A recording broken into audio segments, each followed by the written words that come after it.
ಸ್ವಾಗತ ರೂಹೆ ಐ ಚಾನೆಲ್ಗೆ. ನಾನು ಸಲೀಂ. ಈ ಸಂದರ್ಭದಲ್ಲಿ ನಾವು ಕರ್ನಾಟಕದ ಪ್ರಮುಖ ನದಿಗಳು ಮತ್ತು ಅವು ಯಾವ ಜಿಲ್ಲೆಗಳ ಮೂಲಕ ಹರಿತವೆ ಎಂಬುದನ್ನ ತಿಳಿಯೋಣ ಬನ್ನಿ.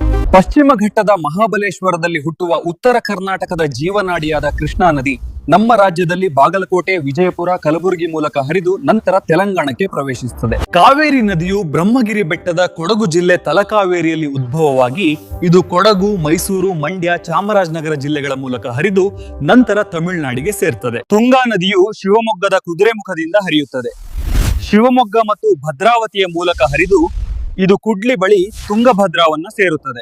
ಭ್ರಾ ನದಿ ಕೂಡ ಚಿಕ್ಕಮಗಳೂರಿನ ಗಂಗಾಮೂಲ ಪ್ರದೇಶದಿಂದ ಹುಟ್ಟಿ ಬಾಳಿಗಾವಿ, ಶಿವಮೊಗ್ಗ, ಭದ್ರಾವತಿ ಭಾಗಗಳ ಮೂಲಕ ಹರಿದು ತುಂಗಾದಲ್ಲಿ ಸೇರಿ ತುಂಗಭದ್ರೆಗಳು ರೂಪುಗೊಳ್ಳುತ್ತವೆ. ಘಟಪ್ರಭಾ ನದಿಯು ಬೆಳಗಾವಿಯಿಂದ ಬಾಗಲಕೋಟೆ ಕಡೆ ಹರಿದು ಅಲ್ಮಟ್ಟಿ ಜಲಾಶಯದಲ್ಲಿ ಕೃಷ್ಣೆ ನದಿಗೆ ಸೇರ್ತದೆ. ಮಲಪ್ರಭಾ ನದಿಯು ಕಾರವಾರದ ಕಿನ್ನಳ್ಳಿ ಹತ್ತಿರ ಹುಟ್ಟಿ ಗದಗ, ಬಾಗಲಕೋಟೆ ಮೂಲಕ ಹರಿದು ಕೃಷ್ಣೆ ನದಿಗೆ ಸೇರ್ತದೆ. ನೇತ್ರಾವತಿ ಮತ್ತು ಫಾಲ್ಗುಣಿ ನದಿಯು ಚಿಕ್ಕಮಗಳೂರಿನ ಬಳ್ಳಾಳ ಸೇಮೂರಿನಿಂದ ಹುಟ್ಟಿ ದಕ್ಷಿಣ ಕನ್ನಡ ಜಿಲ್ಲೆಯನ್ನ ಹಾದು ಸಮುದ್ರಕ್ಕೆ ಸೇರುತ್ತದೆ.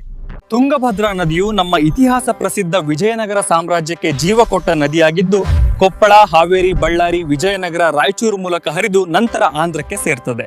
ಪೂರ್ತಿ ವಿಡಿಯೋ ವೀಕ್ಷಣೆ ಮಾಡಿದ್ದಕ್ಕೆ ಧನ್ಯವಾದಗಳು. ಇದೇ ತರಹದ ವಿಡಿಯೋಗಳಿಗಾಗಿ ರೂಹೆ ಐ ಚಾನೆಲ್ ಅನ್ನ ಲೈಕ್, ಶೇರ್ ಮತ್ತು ಸಬ್ಸ್ಕ್ರೈಬ್ ಮಾಡಿ.